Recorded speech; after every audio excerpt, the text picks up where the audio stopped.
Hello, welcome to Soulprint Intuitive Tarot. It is November the 6th. So, woohoo! Way to go, Kentucky. Yay! I am just sure that Mitch McConnell is more than a little concerned. I think he's probably in full-fledged freak out.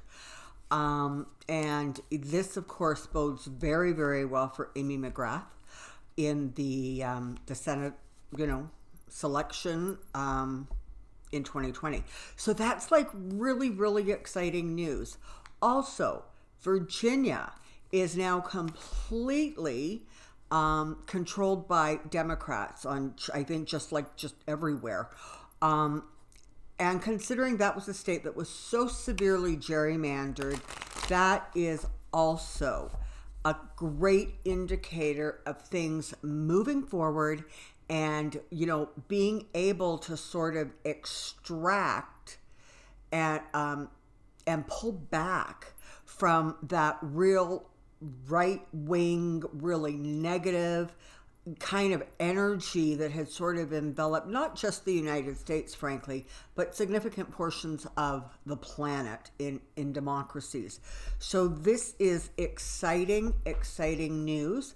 The other thing, and I don't know anything about Mississippi elections, but I found it sort of interesting, and the last sort of numbers I saw were sometimes last night. And definitely, Mississippi stayed red. My question, though, that I'm thinking is, I wonder how red it stayed. Do you know what I mean?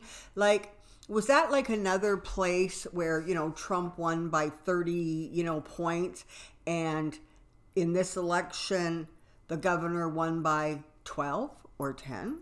Because if that's the case, that is also another really clear indicator of the fact that things, they are changing. So you know what, when you guys get a little down and a little depressed and concerned that, this is never going to end, it's going to end.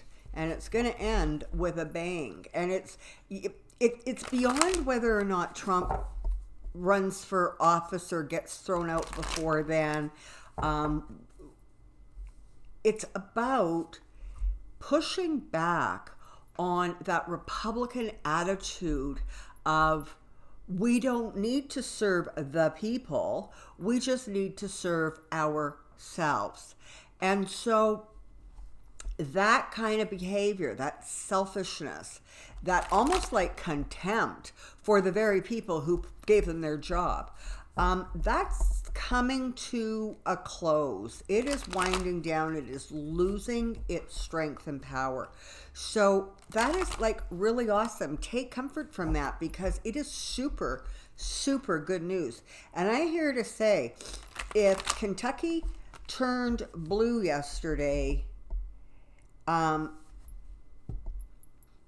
Mitch is in big, big trouble. And frankly, you know what? It couldn't happen to a nicer guy. Okay. As many of you know, because you are the ones that told me, Violetta, the one of the other Canadian psychics or intuitives, she just lives actually a couple of hours away from me. Her husband has been diagnosed with cancer and is going to be undergoing surgery. She, of course, as a result, is focusing on her family and, keeping their life going. So she is pulling back from her readings for a while. For those of you who have not heard and or are inclined, please send love and light and prayers to not only Violetta and her husband, of course, but to their family and friends who are also going to move through this experience. It's a difficult thing, but she strikes me as a woman with great courage and great wisdom, and I have no doubt that one way or another she will move through this process.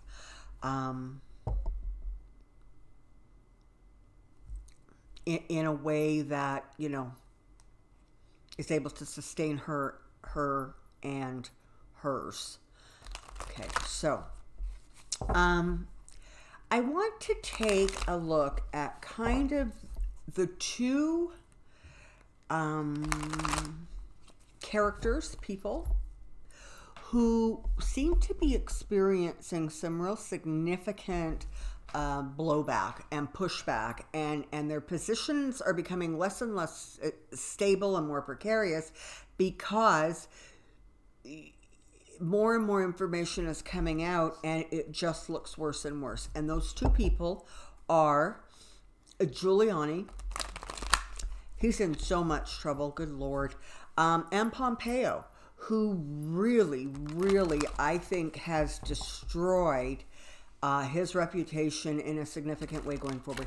So those are the two that I want to take a look at. And I hope, unless something, sidetracks me, that probably on Friday's video, I am planning to do that deeper dive on Putin. So my first question, I think we're going to start with Giuliani. So let's take a look at him. Come on down. Okay, so Giuliani, current, future. Giuliani, current, future. Giuliani, current, future.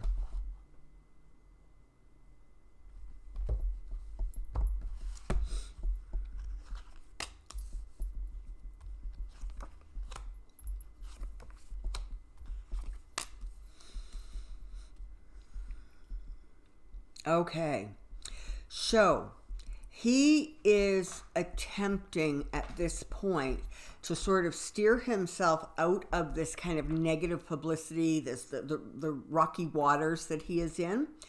Understand that part of what motivates him is the assurance that he was given by Trump that, should anything go sideways, he would simply pardon Giuliani and, he wouldn't be kind of in trouble. Except Giuliani should know better, and we don't think Trump is smart enough to understand the distinction. But Giuliani's problems are really not coming at him so much from a federal level as they are coming at him from a state level. And I'm not saying he's not in trouble federally, because he is, but I'm saying even if he gets pardoned, he's going to get tripped up with state charges, and the states coming after him for, behaviors, conspiracy type behaviors. I am not at all assured that he is going to be able to keep his law license. I believe that is going to get pulled. He is in some ways so desperate to, I've said it every single time I read on this man, to stay relevant, that he has now entered into a world of literally conspiracy. He lives now in a world of delusion. He is sort of so puffed up with his own power and the way he views himself as this indispensable arm of the presidency. He wanted the job of Secretary of State, if I remember correctly, and he didn't get it. But he has found a far better way to be Secretary of State, right? He's going to run this shadow state policy. And in order to do that and stay on Trump's good side, he is going to continue to feed Trump these conspiracy theories. And this is what's so fascinating, is over time, as he has become more and more entrenched in them, he has absolutely now come to believe them. And he is going to fight on an emotional level. He really does. He's starting to actually emotionally feel that he is also a victim, just like Trump is convinced he is, because people will not listen. So what I'm saying is he's basically bought in to the story. He actually believes the conspiracies. I think at the beginning it was there was more clarity maybe, but at this point he is so dug in to making that craziness a reality, because as soon as he doesn't, there's, that's it. Trump's going to say, who? Nah, Giuliani. He was just the coffee boy. Okay. So he's kind of in a really difficult place right now. And he has, he honestly, he doesn't understand anymore. It's a weird headspace he's in, but he really doesn't think that he is in any sort of significant danger. He is not going to be able to stand the illumination, and honestly, stuff is going to get worse for him. More is going to come out. There's going to be more people, expanding, if you will, more information coming out on exactly how involved he was and how much control he had, and frankly, how much control Pompeo just relinquished to him. So the really interesting times ahead there. You know what? This is what it reminds me of. It reminds me of somebody who is so desperate on the one hand, and he is absolutely desperate to hang on to his money to try to get him. He's got a very expensive, apparently, divorce going on right now. He is so focused on getting money, keeping money, making money, trying to keep that future of his financially secure, that he has completely lost sight of the actual realities of the situation he is in. It simply reminds me of somebody who is so hyper focused on one aspect of their life that everything else sort of doesn't exist, if you know what I'm saying, right? It becomes faded and it becomes in the background, even though it's probably really, really significant and something he should be paying attention to. So the news continues to not be so great for Giuliani. And, again, he is in this mess, oh my goodness, so much deeper than even at this point we realize or, appreciate. There is so much of this going on, and we're going to find out that this strong arming, this kind of demanding that other countries play ball, it went on with a lot of countries, okay? It is not just the Ukraine.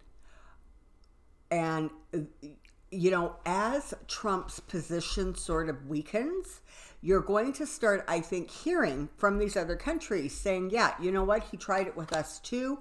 And really, we don't appreciate it. We too are our own sovereign country. We don't need a Giuliani of all things coming in and telling us how we're going to conduct our business. Any reputation he had, anything from his past that he had managed to acquire or accumulate throughout the course of his life experience has been pretty much destroyed. He has no reputation left. He has no ability to correct this. He's in too deep, and frankly, he's kind of lost his way. He's got a lot of cups coming up, pages and knights, and of course the Ace of Cups. So that's telling me that emotionally there is some real turbulence in his life right now. It's not smooth sailing. There's, anxiety and worry.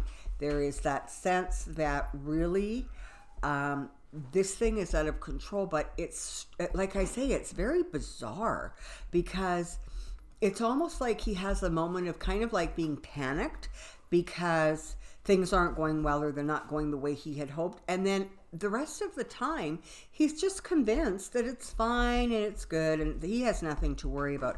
So it's quite the mixed bag going on in Giuliani's little world. Things are going to continue to come out, And they're going to come out more and more quickly as this thing moves forward and progresses. He ultimately is going to end up walking away. I don't quite know how that's going to pan out, whether literally it means he is going to completely withdraw and remove himself from his association with Trump. But either way, he is destined to walk away in disappointment. Okay, this is not going to end well for him. Again, there is a lot more to come out that we are not aware of yet, and when it does, it is so not going to be good for him. It appears that he is actually going to sustain a significant amount of status, which, I mean, I don't know how he actually thinks he has any, but apparently he does. Assets. He's going to lose assets and possessions. When he evaluates, he's going to realize that he lost considerably more than he has gained in this process. Yeah. The burden that he is carrying, the messages he was trying to communicate, the distortions that he was trying to create, this is where it takes him. It brings him to a complete ending. I'm also not getting the feeling, you know, a lot of defending himself, but it's a weird thing, right? Because he defends himself by bragging and, you know, embellishing. And he hasn't figured out that every single time works against him, not for him. So you've got, you know, that kind of thing going on. And like I said, this is going to get bigger and bigger. More and more is going to come out about this. It is not going to stay. If we think we know stuff now, hold on a minute. Way more stuff is coming out, and none of it makes him look good. And frankly, by extension, it makes Pompeo look worse too. But I'm starting to feel as if Giuliani is going to, it's as if he is experiencing some stress-related health concern. So whether that is high blood pressure, whether that is just, you know, anxiety, I don't know, but I really get the feeling that his health is starting to reverse because he is in a place of being so disconnected, never mind to reality, but there's a complete disconnection to his own consciousness, his own soul, his own higher self. He's completely separated from it. And he continues to believe that he can carry on with these tricks and behaviors, and the White House is going to protect him because him and Trump are, you know, buds. It's not going to work for him. I don't see it ending well. There's Trump, and you know what? Oh my goodness, look at this. We've got both the Lovers and the Two of Cups cards. So this is telling me that the relationship between Trump and Giuliani for right now is still pretty strong. But that doesn't mean anything, because Trump goes from, I have complete confidence in this person, to, who, the coffee boy? In a blink of an eye. So just because he has confidence in you today does not mean he's going to have it tomorrow. Yeah. You know, again, changes of fortunes coming from him. It's not a good sign. He's going to try to talk his way out of this. Just more and more information coming out. You know, is he an asset of Russia? No, he's not. He is a fool who, who was a mayor. I'm sorry. Okay, yeah, he was the mayor of a really big city, but he was a mayor. And I'm not casting aspersions on mayors, but I'm saying that there is a huge difference between being a mayor and being involved in literally a whole country's international relationships and that kind of thing. He was completely out of his league. And you know, Putin was very good about convincing Trump that he was brilliantly smart, and the same sort of behaviors or energies were swirling around Giuliani. So it was sort of like, literally, as Trump was talking to Putin, you could almost hear Putin say, no, you know what? You go with that Giuliani guy. He's going to be good. Like, I am confident in him. And Trump bought it because Trump is a fool. And Putin laughs behind his hand because Trump is a fool. And instead of relying on people who actually know what they're doing, he brought in this guy who has no experience. He was so out of his league. It's kind of entertaining if it wasn't so sad. All right. Let us move on to Mike Pompeo. So part of what the story is with Mike Pompeo is that he is very, very ambitious politically. And I guess it's somewhere along the way, he made a calculation that he should hitch his wagon to Trump's star. Because if he wanted to be able to pursue the path that he laid out for himself, which actually ends up in the Oval Office, he needed to kind of not go against what Republicans wanted, and what Republicans apparently wanted, or said they wanted, was the behavior of Trump. And what he has done is disgraced himself. So let's just take a look at Pompeo. And see how he's doing. So Pompeo, current, future, Pompeo, current, future, Pompeo, current, future.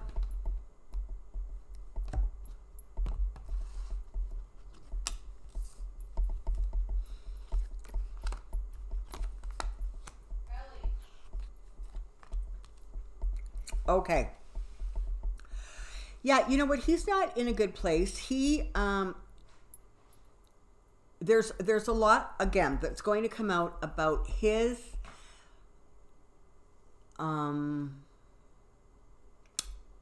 dereliction of duties. That's the only way I can describe it, is he has just sort of said, I'm loving the title, I'm loving the prestige, I'm loving the status, but things are a mess. Well, I'm just going to continue plowing forward and ignore it.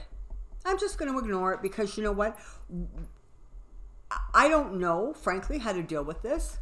So as he said to somebody about Giuliani, kind of just rolled his eyes, and it was like, yeah, we just have to deal with that. Excuse me? You're the flippin' Secretary of State, and you have somebody literally running a shadow State Department under your nose, and your response is, yeah, we gotta put up with that. I got no words, okay? So this tower, when it comes for him, and it's coming for him a lot more quickly, I think, than he realizes, is going to do a fair bit of damage to him. His reputation is going to be lost. Any idea that he had of running for president, I don't see that happen. Well, okay, he might run for it at some point in the future. From what I understand, he's still a relatively young man, but it's going to take a long time, if ever, for him to actually regain his reputation. Oops. So this is what you have to understand.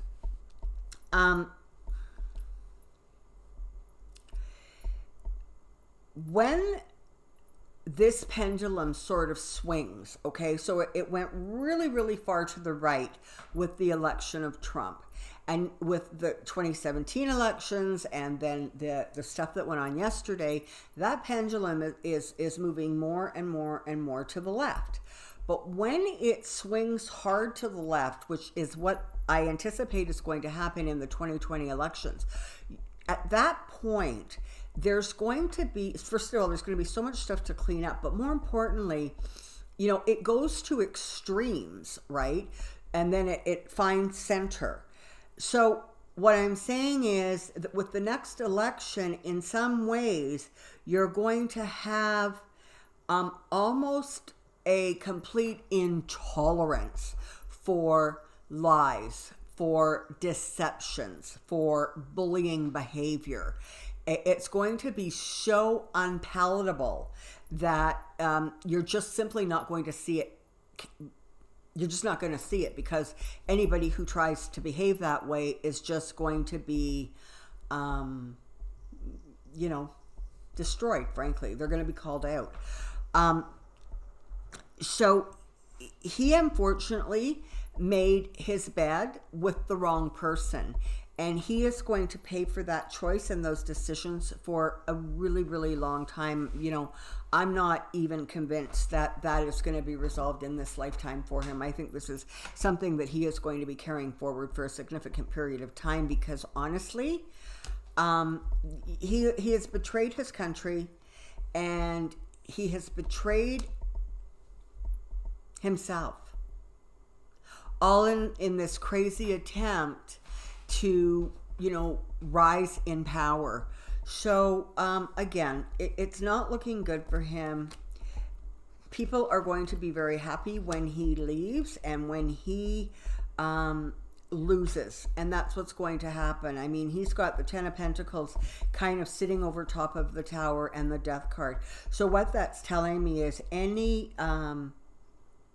prestige, any money, any status that he has managed to accumulate in his career so far is really going to be lost to him, because the destruction is going to be rather significant when it falls on his head, because he has taken absolute advantage of his position in the White House. He has, and this is interesting, right? Because these are the same cards that showed up for Giuliani, and I'm sure you saw me shuffling the deck. So again, he is kind of under that ridiculous notion that Trump is going to protect him and reward him with the powers of the White House for looking away from the truth and playing all these tricks, and literally being that dirty trickster.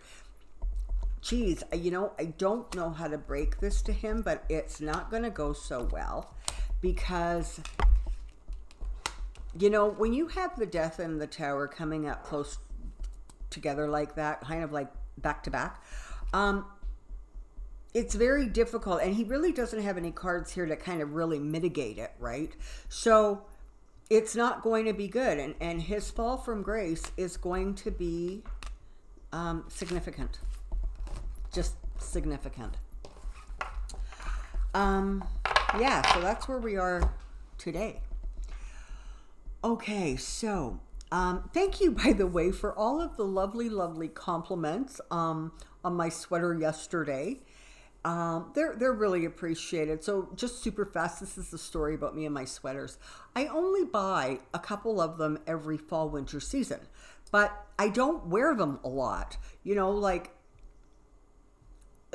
I have some sweaters that I really love that I may only wear twice or three times during the entire sort of winter season. So what happens is, over time, I've just accumulated a ridiculous number of them. So I can't tell anybody where I've gotten them, because literally some of the sweaters that you're seeing me wearing are 15 and 20 years old. And some of them, I bought last week. So I don't know where I got most of them, is the short answer. Thank you ever so much again for the subscriptions. The comments are just heartwarming. And of course, the thumbs up means so much. So until next time, take care, be well, and I'll see you soon. Bye.